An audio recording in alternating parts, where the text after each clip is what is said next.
Hi, and welcome back to Survivor. We're not Survivor, the Purple Rock Podcast Summer Rewatch. You know what? I bet when they cut this for the audio, Andy could just clip this beginning part out. But he won't. Yeah, probably not. But Matt told me that we were live when we were not, so a bit of a stumble. But we're here for the Purple Rock Podcast Summer Rewatch of Survivor Philippines, also known as Blackjack and Hookers 2, The Squeakquel. I'm your host, Emma, here with your other host, Matt. It's great to be back this week, and I'm sorry about the mix-up there. I'm not the Hollywood type. That would be you. Yeah, but I went to school for writing, so like this whole film, the actually film part is not really my jam. But more importantly, we're here to cover episodes 4 through 6. So, you know, of course, to start, we enter with Met Singh looking just down in the dumps. They are not having a great time. You know, maybe if they won ever, they wouldn't be so depressed. But that doesn't seem to be in the cards for them. It's also tough, I think, because this is the 3-tribe format. They never even have a reward challenge to like lift their spirits or get momentum in any way. So it's just like they lost far fewer challenges than Oolong did, for example. Right, but Oolong had a lot more chances to lose. Yeah, this is true. And so yeah, they start, and it's raining, it's miserable, they're all unhappy, they're all dejected. Plus they spent 9 days. Plus they spent 9 days now with Russell Swan, which would test the bravest of souls. Yeah, I believe Malcolm says he has achieved all of his lowest expectations. He was what he thought he was, which is which I don't know who's going to get that one, but some of you out there will. More sports references. Okay. But and so you know they head off to a challenge. Yeah, the challenge. They're so close. So close. Yet again, and this time they actually have a lead. This time they go into the final part, and they're not trying to come from behind. They're not, you know, trailing or anything like that. They actually have a lead. And Jeff helpfully points out that, you know, for the first time in the entire game, Matt Singh is ahead. Right? In a challenge. They were doing well. It was like maybe this time they can pull it out. But in the end, Malcolm loses the like breaking the vase thing to Jeff Kent. Mm-hmm. After already losing it to, was it Artis who was doing it for Tandang?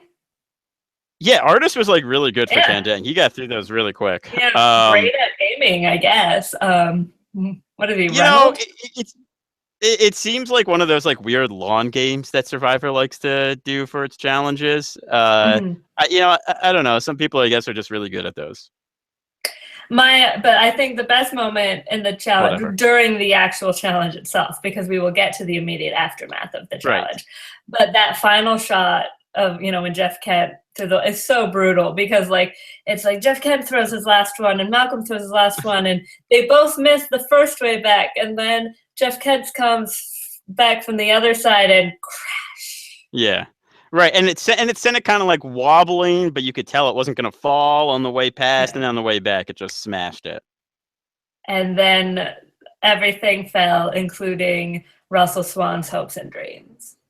Yeah. And then we get to what was probably my favorite part of the challenge. Russell Swan after the challenge, when he just kind of indulges his inner Russell Swan, and he really lets go, and he starts yelling and saying, "Why do you test me, Lord?" You know, it's like all that stuff. Yeah. And then Probst decides to intervene.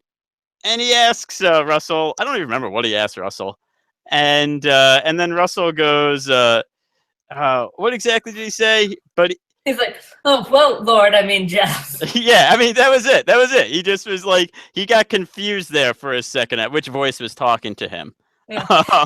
And then it's like you see the other tribes chuckling at that. In my head, I think this is probably partially because of, well, I was going to say the funny 115, but they hadn't, unless I don't think that's been covered at that point yet. There's something where they sort of discuss, I feel like, that moment. I don't know, maybe it was RHAB or something.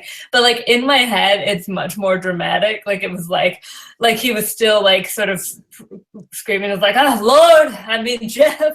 But in the moment, it's like it's much more casual, which is almost weirder because he's just like conversationally like, yeah, Lord, I don't know what's happening. I think what it suggests is that Russell got very used to talking to God while he was on that beach, and just like didn't distinguish between an actual person asking him a question and like the voice in his head asking him a question. Yeah, I still can't get over the like, God built me in his own image, so I should be able to achieve everything, because who built the rest of them? Who built Tantang? I mean, maybe really what he's saying is that those are crappy images, whereas he's like, like a primo image. No photocopying there. Maybe, but I mean, say what you will about RC as a person, but I feel like that was she's a pretty good image. But that's why I get to hang out in the Bro Talk. That's right. Emily, second biggest pro. No. I just keep climbing those ranks. Then, so, we go back to Matt Singh, and they've got to figure out who to vote out of the 3 people. And right. So, look, 2 people are going to vote for each other. One person's not going to get a vote.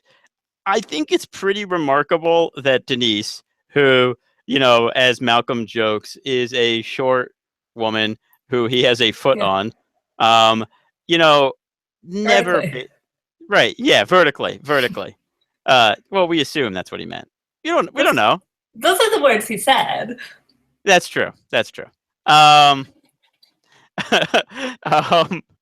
I mean, her name never comes up, and this is where we're going to start our episode-long refrain that will continue throughout the entire rewatch, which is that Denise is so good at this game. She's so good. She's so good. I will say, not never came up, but that almost makes it more incredible. Is at the start, almost the first thing is Russell is talking to Malcolm in the water, and so they sort of do the obvious thing of where there's only 3 of them, so whichever 2 are together are going to be like, oh, it's the other one, right? Right. Yeah, of course. But you kind of feel like Russell is totally voting for Denise, and it seems like it really is hinging on Malcolm, whether he, sticks to his alliance that he has and, votes out the person he also doesn't like, or if he really thinks that they're going to have to do a challenge of 2 people, and he thinks that being with Russell is how they're going to achieve that. And then Russell votes for Malcolm. Yep. And I forgot that happened. And that's amazing. And Denise going full on therapist again. Like, oh, yeah.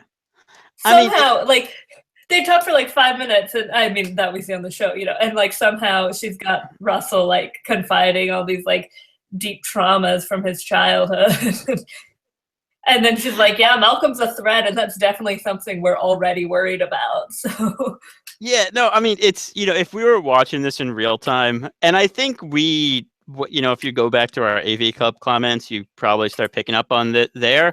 But this is like the Denise Winners Edit episode. Not they literally at Tribal Council. I mean, we are obviously surprise twist. We're not Edgic people, but I wonder, they had to have known, right? Because they must have. I feel like they're little. I know it's all garbage or whatever. I know how you feel about Edgic, but when Russell says if she gets in front of a jury when they're at day 16 or whatever, and he's like, if they're at day 10, they're at day 10, and it's like if she gets in front of a jury, she will definitely win, and they'll be like, oh yeah, and here's also some money from my own personal bank account. If they're saying all of that amazing stuff about Denise already. That's a pretty good sign. Right. Well, no, I mean, and this is actually what I remember from watching it live, which is that we kept referring back to that moment when talking about who we thought was going to win the season as we were watching the season, because that's not like an Edgic thing. That's not like a musical cue in a weird place. That's not a confessional in a weird place. These are people on the show telling you exactly how they feel, and the show leaves it in there for a reason. And the reason why is because Denise is going to win. And like this entire episode, and the reason why Denise wins is because she's amazing and everybody likes her. Right. Well, right. But again, like who still votes for her? Well, and the reason why people like her is really illustrated well in that conversation she has with Russell, where all basically happens is she just like talks to Russell like he's a person. And, and she gets him to open up and she gets him to confide in him. And there's like this trust built. And all of a sudden it's like, of course he's not going to vote for her. Just like anyone on the jury is going to be like, oh, of course I like Denise the best of these people. Just talk to her for a minute. And especially, I mean, considering how Russell has been portrayed before, that like the fact that he wouldn't keep this like golden boy type around, and it doesn't seem to be that it's like threatening his leadership role or anything like that. It's just that was Denise's idea, so that's what he's gonna do. Right? Yeah. No, it was just like Denise talked him into that, and he was like, "You're right. That is what I should do." I mean, it wasn't even a second guess.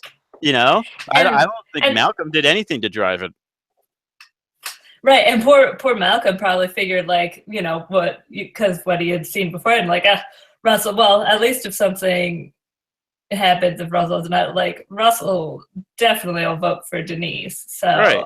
I'll be fine. So when that vote comes up, I mean, and that's the thing too, because Denise noticed Russell trying to look for the idol, and so she's worried he has the idol.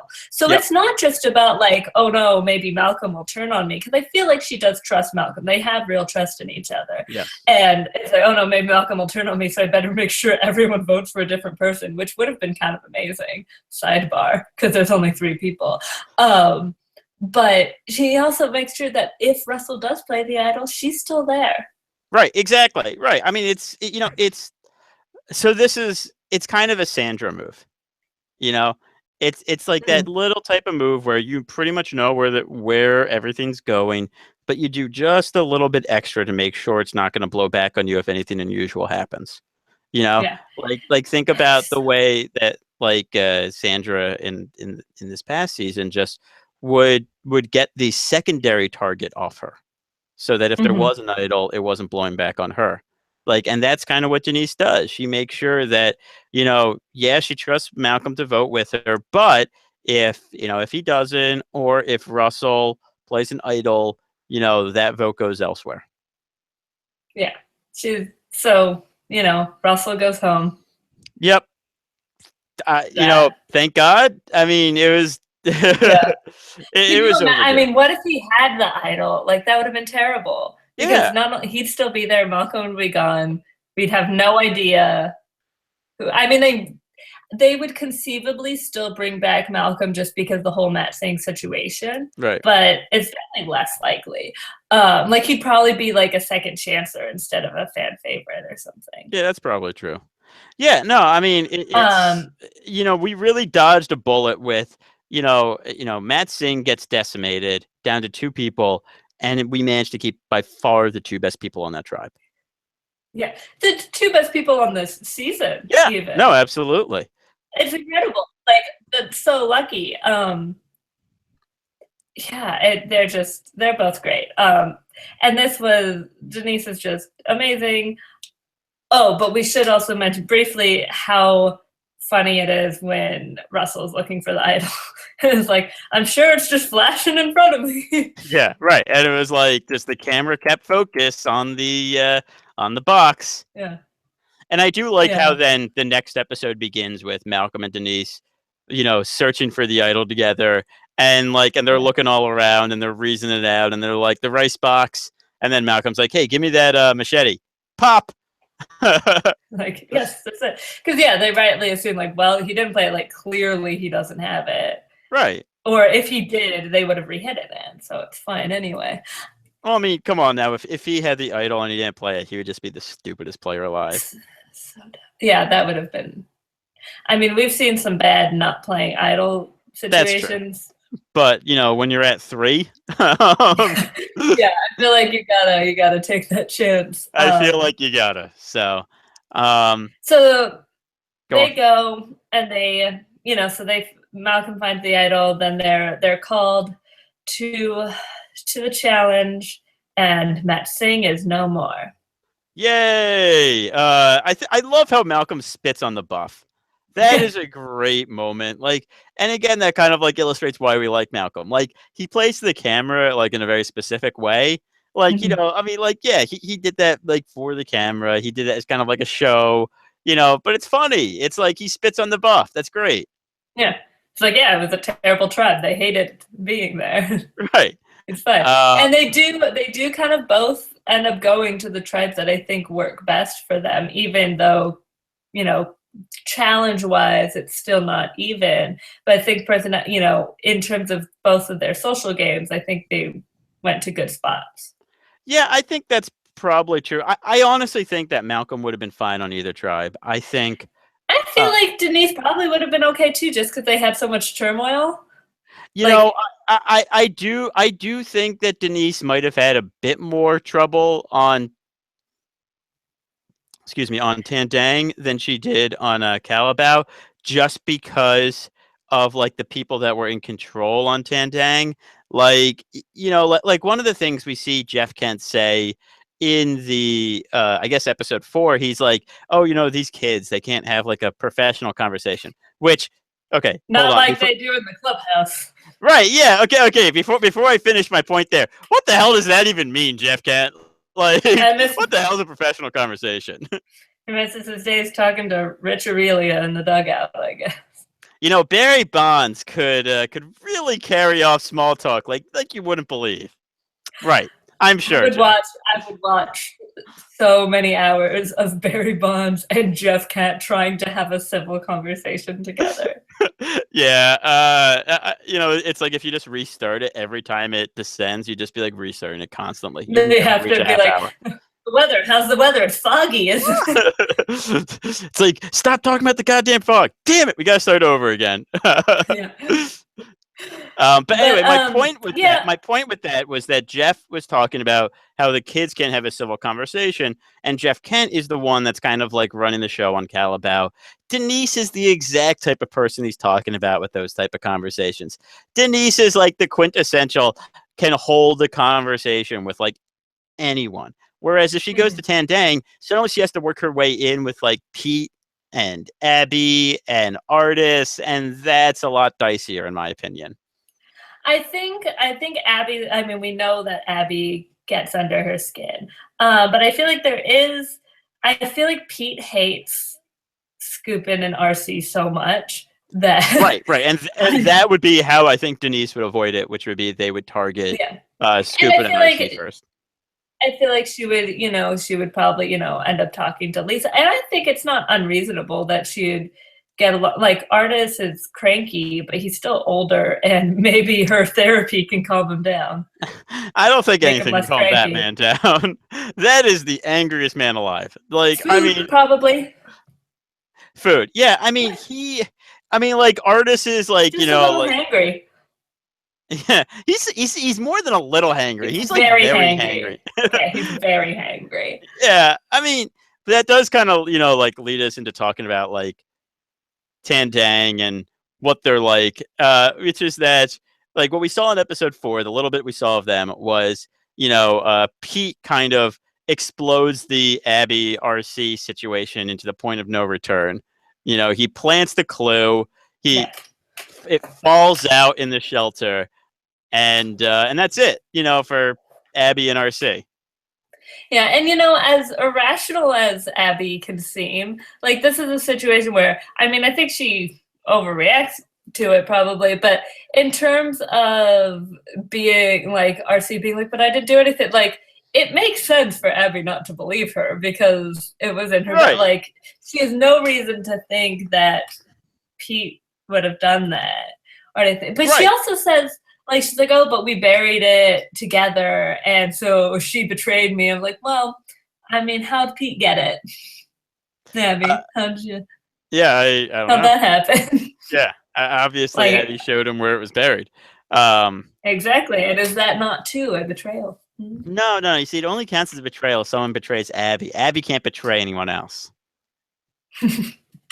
That's how this works. Yes. That's how this works.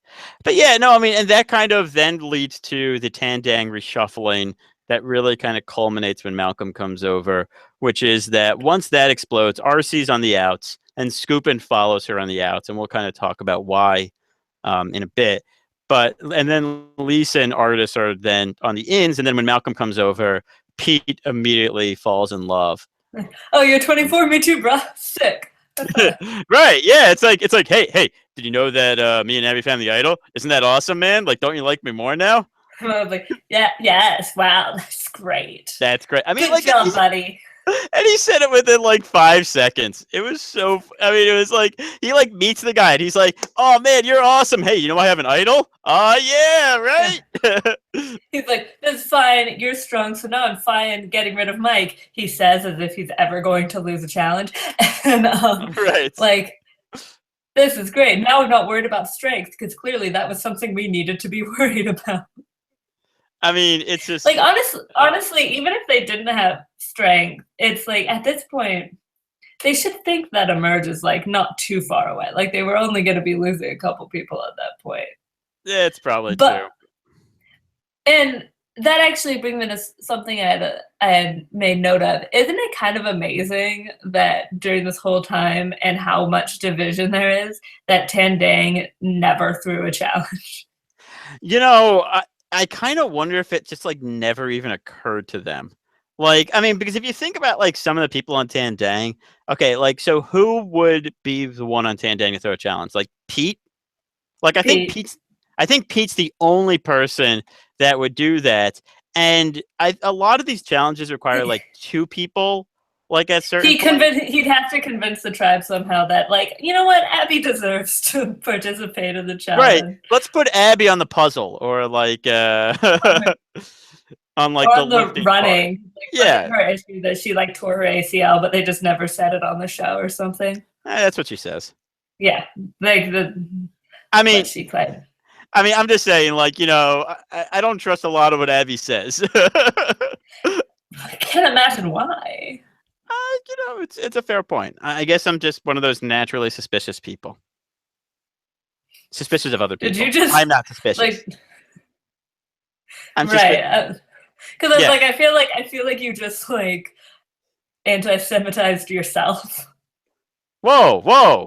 No, that's you just brought yours in. What the hell, Emma? Where the hell is that coming from? From you. I said suspicious, and then you made it about me being Jewish. What the fuck? I'm just saying I don't think that. But I think you do. I think you do. I just naturally have a bad characteristic. I think we should move on before you dig your grave even deeper. I will say I thought you meant like suspicious, like you're shady, rather than like I'm suspicious of other people. I know what you meant. I'm not saying it's an actual stereotype. I'm saying other people say things. Oh, you're just saying that's your personal stereotype? No! I meant like not actual, like a true stereotype. Not that there are true stereotypes. Yeah, I really think you should have taken my suggestion to move on and ran with it earlier.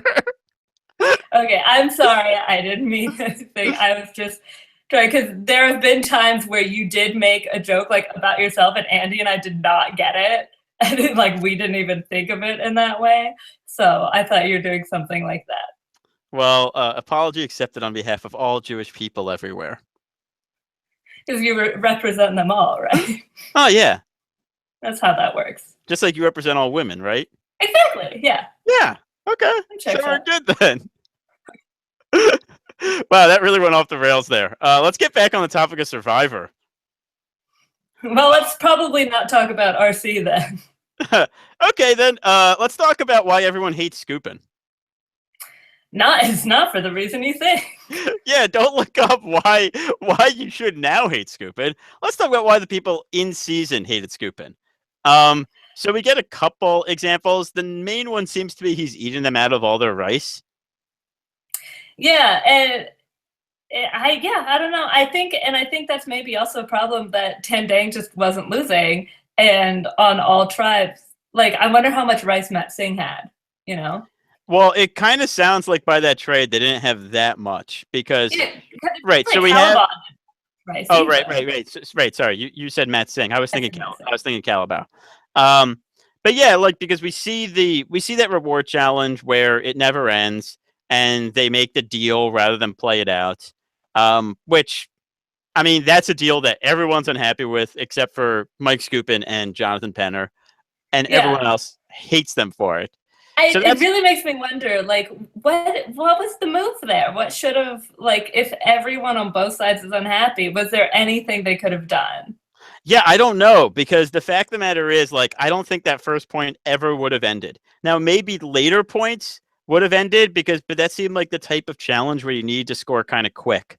And like they had just been there for like an hour, just like laying on top of each other and not moving that thing at all. And maybe if they had put like Malcolm in there or Artis in there, they would have had a better shot. But like, as it was, that point was not moving.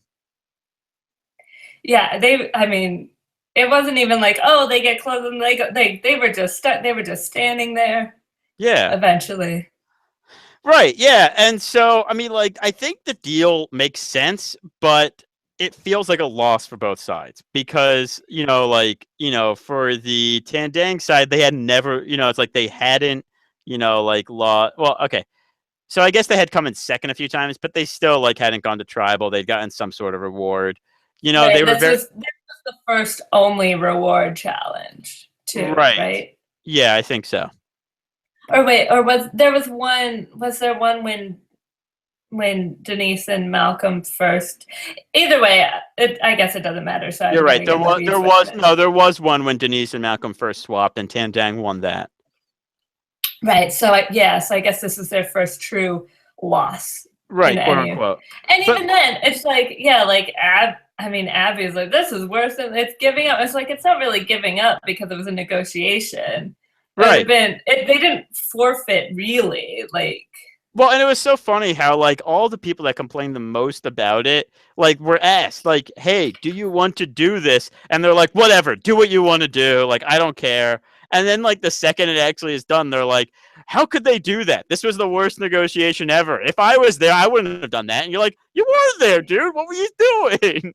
Yeah, it was like it was. Just it was sort of one thing. It was like a little understandable, I feel like, coming from Artis because he was sort of on the sidelines and I feel like was the last to sort of give in. But like when Pete is bitching about it, I'm like, Pete was literally like in the mud at that time. Like he could have easily been like, no, let's play it out. Let's do this. Yeah. So, I mean, the entire thing just kind of seems like a weird overreaction by everyone. And I think it's from especially, but Tandang's the one who definitely overreacts the most. And so I think this kind of goes back to why they all turn on Skupin, which is that they haven't lost. That tribe is going nuts because all they've been around are the same people the entire time. And so like the little things are starting to really piss them off. And so, like, when a little thing that Skupin does manifests itself in a big way, like him eating the rice, raw because it'll cook in his belly, which, did we ever, like, find out if that's actually, like, true, or is that just something he made up? I did not research it, but I also found that way because it was like, okay, but, like, he would probably still be eating it anyway. Unless he's just eating a lot more, in which case I don't think it matters if it's eating a lot more. Sure. Right. I think the point is that he's eating a lot more. Like have that be the issue then.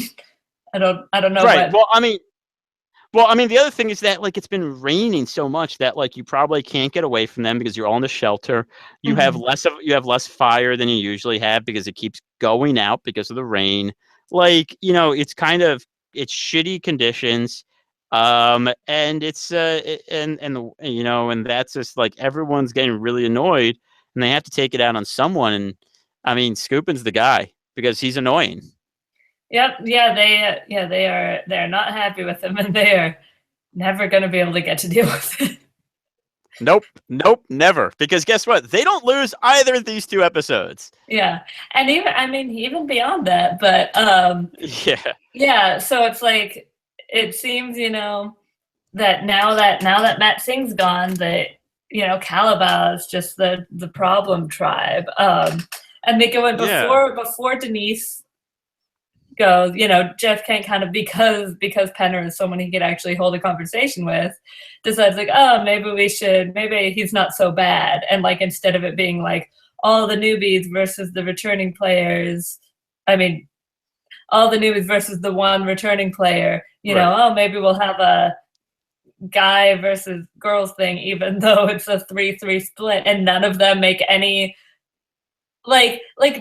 neither side tries to lure like plus one of the other side over. It's kind of funny how that works. No, yeah, and I wonder. Maybe Carter was just like really attached to Jeff Kent, because it feels like you could do the age thing. Like the girls could try to lure Carter over in the sense of like, oh, we can all hang out and get along and like stuff. And like, look, Dana looks like you. That's fun. Right. Dana just looks like a short version of you. Isn't that appealing at all? Yeah. Don't you want a little buddy? Right. Probably older than you. Right. Carter actually, as much as we make fun of him, he does make a good observation. Shocking, I know. But he's the one that's like, hey, if we ally ourselves with Penner, then he'll draw the target when we go to the merge. Yeah. And it's like... Carter invented the meat shield strategy. Who knew? Yeah, right? Bow down before Carter, Jeremy Collins. Although I guess he's more of a strategy shield, brain shield. He's a noticeability shield, visibility shield. I don't know. The point is that, like, it's the type of thing where your attention's not on Carter when there's a returning player around. And I think that was accurate. I think that, we'll talk about what happens after the merge next week, but I think Carter's right. Yeah, I think that was accurate. And then so they're at this standoff, Calabao, this 3-3 thing. They haven't got to travel yet either. And then they get Denise. So Katie's stoked. She's like, okay, we've got 4 women. Right. And she's not, to her credit, she's not saying like, yes, this is automatically for us. But she's like, it'll be a little easier to lure Denise, try to team up with Denise than if it would have been to try to team up with Malcolm.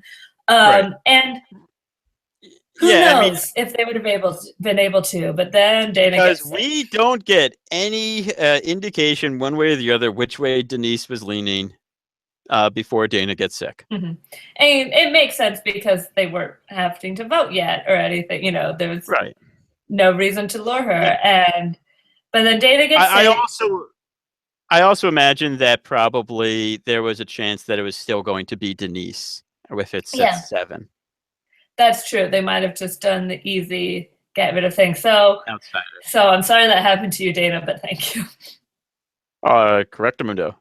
So Dana gets sick, and it's not technically a medevac, but like, let's be honest, like this one's it's pretty bad. And even though Probst is like very clearly being like, well, we can't actually pull you, like we're not forcing you to leave the game. He's also, I think, being like pretty understanding. Yeah. Like I think it's probably just the language of the show, because they couldn't have someone say like, you made me leave, but it wasn't actually life threatening or whatever. I think that's probably exactly it. Yeah. I think they just wanted to avoid that. Yeah, so he's like, I know you're like super uncomfortable. I know this is terrible. You can stay if you want, but like we totally get if you don't want to. Yeah, I mean, instead of compared to some of the like actual quits, or like Austin allegedly having a bunch of staph infections, but who knows if Jeff Probst even knew that. Right. I mean, and it is kind of a loss for pretty big loss for Calabao, because that happens after the reward and before the immunity challenge. And I think Dana was one of their tougher, was the most athletic girl they had on the tribe pre Denise. I think Denise might be. I mean, because Denise is, as Malcolm says, Denise is an ox. Yeah. He meant that in a complimentary fashion. But yeah. No, Denise is she's strong, she's small, but she's like wiry strength or Yeah, something. exactly. Mom strength. Yeah. Sure. Yeah. Yeah. Mom Okay. strength. Right. And because then without Dana, they then go to the challenge, which allows Tandang to sit Abby, which Jeff immediately makes a comment about. It's like, well, if you've got a problem with that, you shouldn't have made those rules. And then they lose, they lose by seconds. Like, it's really close in that challenge. They're so close. And I mean, Probst just is it makes me wonder, did Probst, was it because he preferred Denise and was worried about her? Did he prefer Dawson in casting? But he was very clear to highlight how terribly Katie was doing. Yep. He was really laying into her. I always comments on challenges, but I feel like, that was just really, even when that part was over, it's like, oh, Cowbell is struggling to come up after losing so much time because of Katie. Yeah, no, exactly. He was just really rubbing that in. But they do lose and they go to tribal. And with Dana gone, it seems pretty clear that it's going to be Katie or Dawson. Yeah, because Denise has wormed her way in with the guys, I think largely because there's three of them and there's two of them, and because Penner and Kent are older, so that's someone so she can, and Carter, you don't even notice it, you just stick them in a corner, it's fine. Right, exactly. It's like you turn around and you're like, oh God, Carter was there the entire time. Yeah. So that makes sense, I think, of people for her to line with. Plus Dawson's crazy. Yeah, which starts to really come out in this episode. And so let's talk about why Jeff Kent prefers to eliminate Dawson. Because this is actually pretty damn funny. Yeah. So I'm not sure if we addressed this originally, but in the premiere, Dawson is the only one to recognize Jeff Kent. She knows who he is because of a past boyfriend, I believe. Right. And so she decides that, I guess she thinks she's I don't know why she thinks this is, a move, but she decides to kind of troll him, basically. And it's like, oh, maybe I should date an athlete. Like, I don't know. It's like, well, football player would obviously be the best choice. And then basketball. Yeah. I guess baseball, but I guess definitely maybe. After the other ones. What I love about that is, well, one, I love any type of trolling, but two, I love Jeff Kent's expression as he's listening to that smile where he's kind of laughing and kind of like, I know what you're doing. I can't acknowledge I know what you're doing, but it's pretty funny what you're doing. Because he picks up that it's trolling. It's not like he's offended about baseball. So he's just he's covering it, trying not to just crack up because they're sitting on opposite ends of the shelter. I really would have loved to get someone else on that tribe's reaction to that, because it would probably been like, what the hell is she even talking about? Right. Because as presented in the episode, and God, I hope it's how it's presented in the episode, they're just lying in the shelter, and then out of nowhere, she just brings it up. Complete non sequitur. Right. Dawson's like, I think I'm gonna date an athlete next. Yeah. Imagine, even not on Survivor, if out of nowhere a friend just says that, it's confusing, it's weird. And then there's also when Dana is being sort of quasi medevaced, Dawson have the confessional where it's yeah, Jeff Probst is in the camp, and normally I would jump him, but it's not even but I'm not in the mood, the mood is somber because Dana, he's just oh, it's just bad timing. Right. Yeah. As if there's it's not really bad timing, Dawson. That's just the only reason he would be there. Right. Yeah. I do have to wonder, what, so this whole, Jeff Probst crush that she has, because, let's talk about that. So she gets booted and she goes up and she kisses Jeff on her way out. Right. Yeah.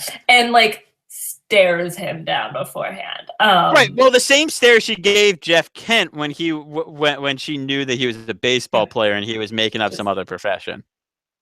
She has this really weird, intense stare. But she stares him down, kisses him, and I like how on everyone the cheek, but he dodges. Yeah, he dodges. But I like how everyone else also kind of was like, something's gonna happen here, and this is really weird. Yeah, because it's do you think why is she? Because she's standing, with her torch and staring him down, and then which it'll only show up if I keep talking, just staring him intently down, and it's Katie and Penn are a little bit are like, why is she still there? Why hasn't she left yet? What's gonna? Oh, okay. That's different. Yeah. I mean, so I guess these are my two questions. One, do you think she told anyone on the tribe that, hey, if I get voted out, I'm gonna kiss Jeff Probst? Because I kind of wonder if that's what they were waiting to happen. They were like, you think she's gonna do it? Think she's gonna do it? Think she's gonna do it? Oh. And two, do you think she mentioned her giant crush on him when she got cast? Because that seems to be the entirety of her personality this season, right? It's all Jeff based. Right. It's all Jeff Kent is. Crush on Jeff Probst.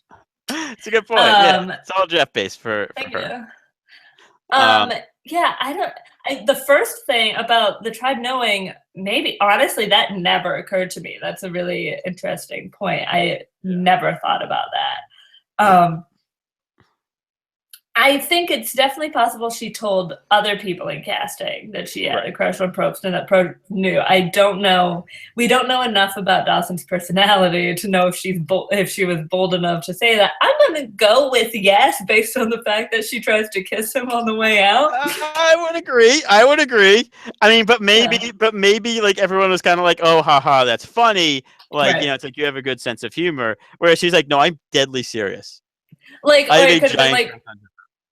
Oh, yeah, I've been watching since I was a teenager. I had such a big crush on Jeff Probst. So it seems like it was a schoolgirl crush when she was younger. Right. Rather than something that's been maintained as time goes on. Yeah.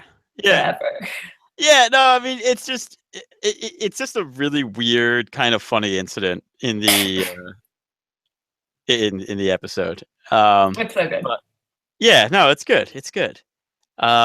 And then, so then Calabat loses again because Denise has to go to every tribal council this season.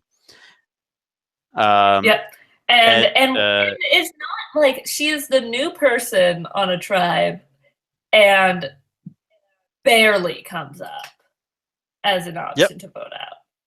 If at all. Yeah, it's it's maybe the other girls are oh, we're going to assume that that's who they're going for or something.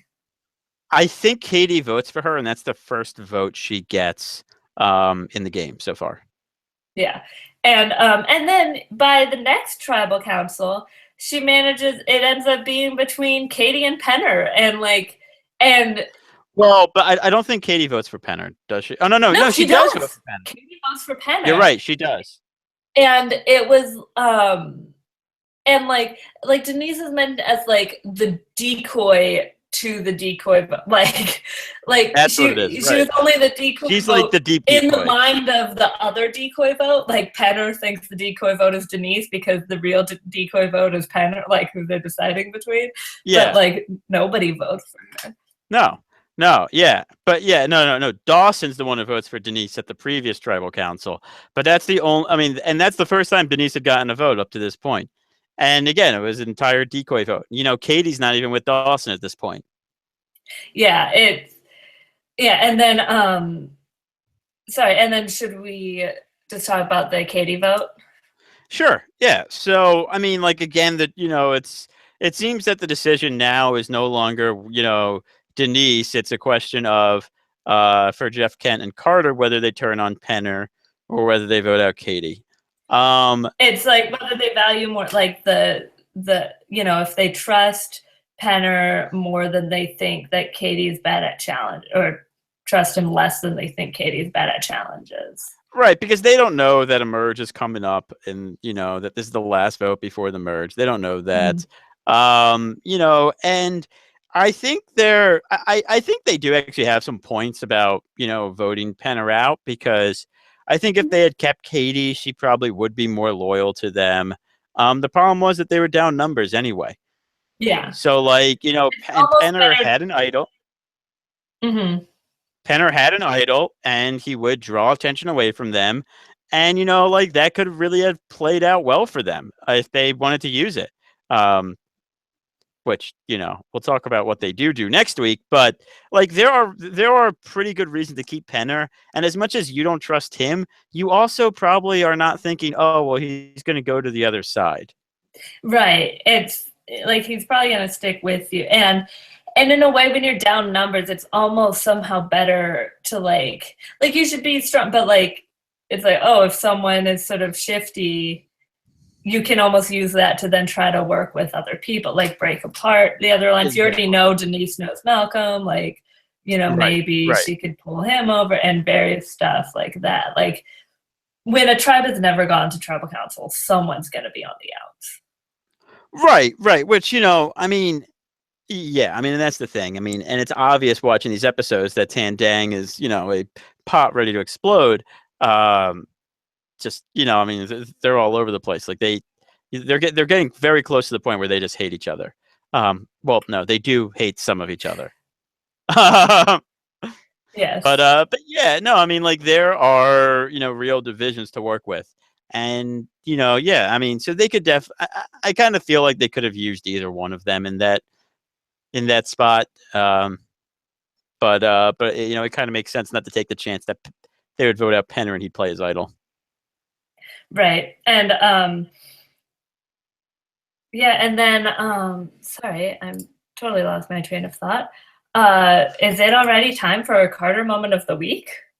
Oh, there is one thing I want to mention before that, which is there was another funny moment of Jeff Kent being trolled, this time at the Katy Tribal Council, which is this time Probst asked Jeff Kent, Jeff, have you played any game that is similar to Survivor in terms of strategy? Yeah, and he's like, no.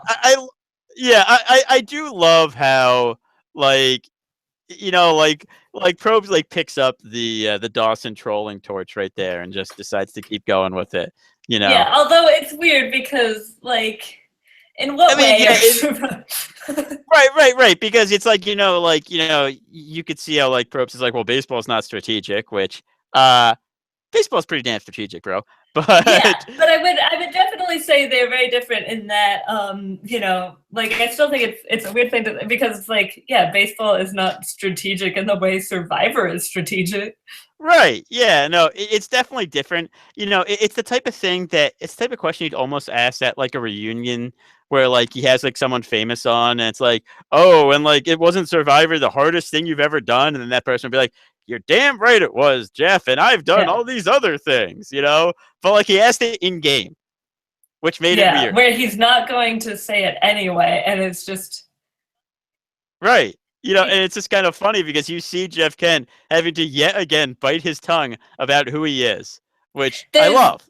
There's a slight hint, I feel like, when he's saying, you know, how, oh, no, this game sucks. And he's like, oh, does it suck? And like, he's like, does it suck because you want to go home? And he's sort of like talking about the ways Survivor suck. And eventually he's like, you know what I mean.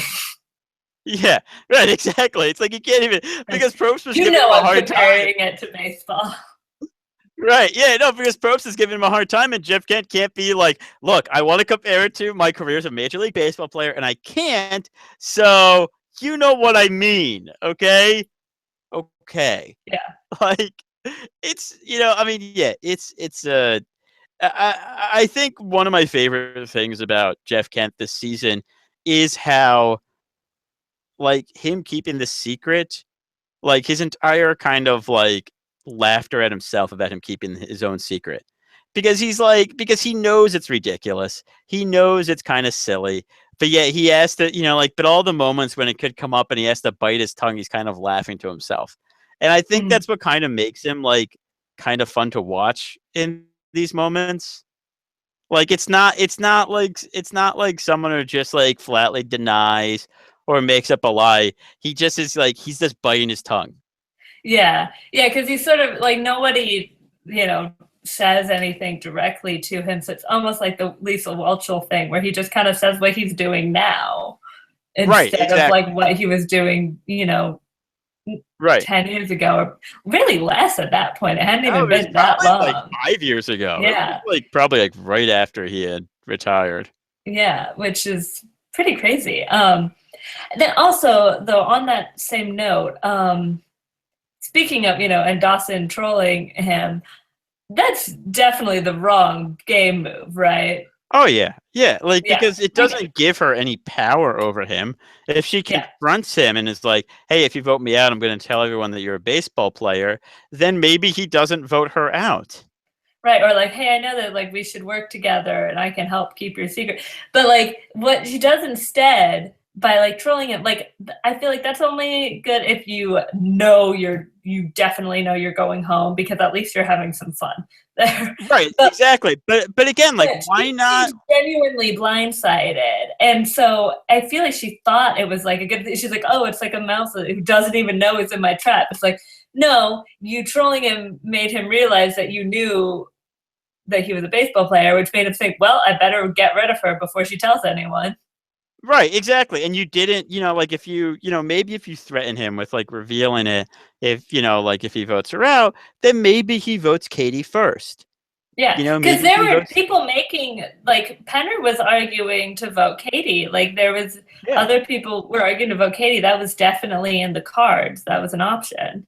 Yeah, absolutely. I mean, and I think from like the little bit we got of the two of them, I think Katie was probably the more strategic player of the two. I feel like Dawson wasn't really kind of checked into that part of the game.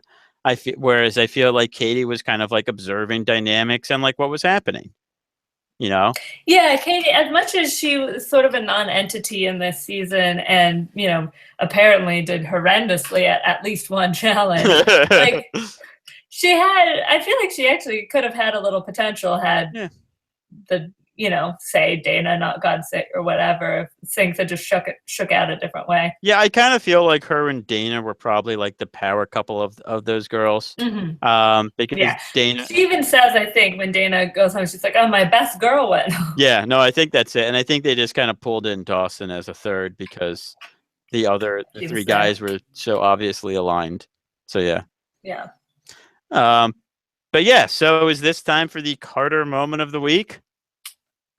I think it might be. All right, Matt, what is your Carter moment of the week? Well, this time I had an easier choice because this is probably my second favorite Carter moment of the season, which is so Carter and Jeff had been discussing who they're going to vote out.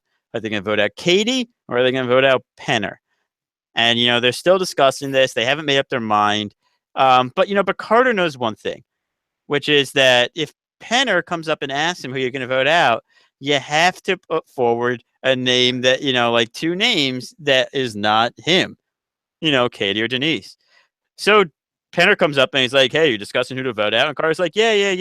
And he's like, well, is it who we're thinking? And Carter's like, yeah, it's Katie or Penner. I mean, Denise. And I just love it so much because it's just, he says, he's like, yeah, Penner, we're thinking about voting you out. Yeah. And what's funny is, as much as that actually was like totally a slip up because they were considering Penner, and like Penner just kind of goes with it, it actually like does not seem that out of the question. Like Penner, like you're thinking, like I could see someone in like normal life just kind of slip and you say that name, like what I mean, Mark? Right. I do indeed know what you mean. I don't know if you're trying to. I mean, that's my name. Are you trying to illustrate something? No, just wanted to be polite. Okay. But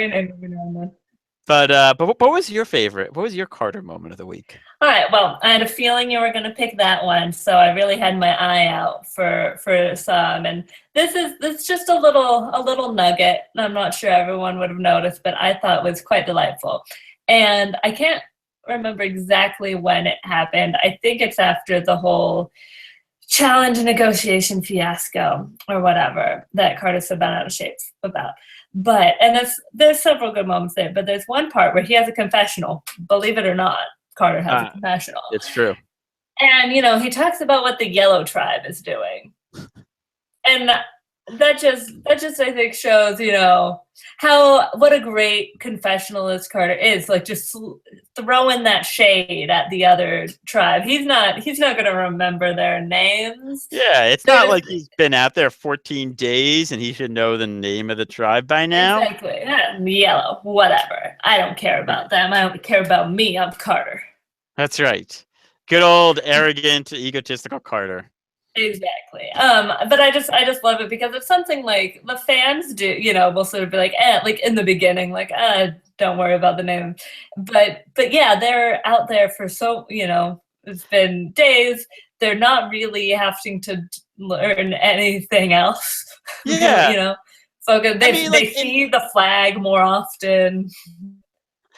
And on the show, and you don't really notice it most of the time, but you're right. Like on the show, contestants usually remember the names of the tribes, or at least in their confessionals they do. Probably because they get prompted to use those names in the confessionals. I'm just saying. But Carter's like, no, so the yellow tribe. Yeah. And I thought that was fun. No, it is. It's a good one. All right, well, I think that just about does it. And look at that. We managed to be under an hour yet again. High five to us. I don't think we swore. Well, wait. No, you did say shitty at one point. No, I also said fuck at some point. I swore you're right. That's true. Well, I don't think I did until just that. You see, I went out of my way to give the people what they want, which is hardcore swearing. I was just talking naturally. I guess I'm losing my touch. I don't know what's happened. I'm very disappointed. I'm sorry. I'll try harder next time. Please do. Okay. All right. Well, let's be back next week. Still same time, same place. We'll remind you once the schedule gets a little fuzzy, but right. But we'll be here next week, and hopefully with more swearing on my part. That's right. We'll be covering episodes 7 through 9 next week. Yes, 7 through 9. We are at the merge. Dum bum bum. Yeah. All right. Bye. Don't you want to tell where they can find us and everything? You're right. I do want to tell them where to find us. Thanks, Mark. You're welcome. All right. So I'm Purple Rock Emma on Twitter. The show is Purple Rock Pod. The website is Purple Rock Podcast. I am Purple Rock Mark. See, I was gonna do a whole thing where it's like, weirdly, Mark is at Purple Rock Matt, and it was gonna be great, and you stepped all over it. Yeah, but I just jumped in there. Yeah, you ruined that. I did. So. You can. There you go. Yeah. You. Where can they find us?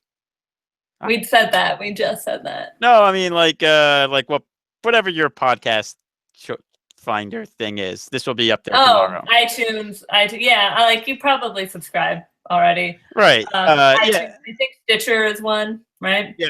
I guess. I don't know. But if you don't subscribe, you should subscribe. Yeah, please do that. And then tell Andy and John you did it because you love me and Emma so much. And no one else. No one else. Nothing else about the show. And the audio should be up tomorrow. Yeah. As this is live, if you're watching this later, the audio is maybe already up. Who knows? Yeah, maybe. Should we hit the theme music? Sure.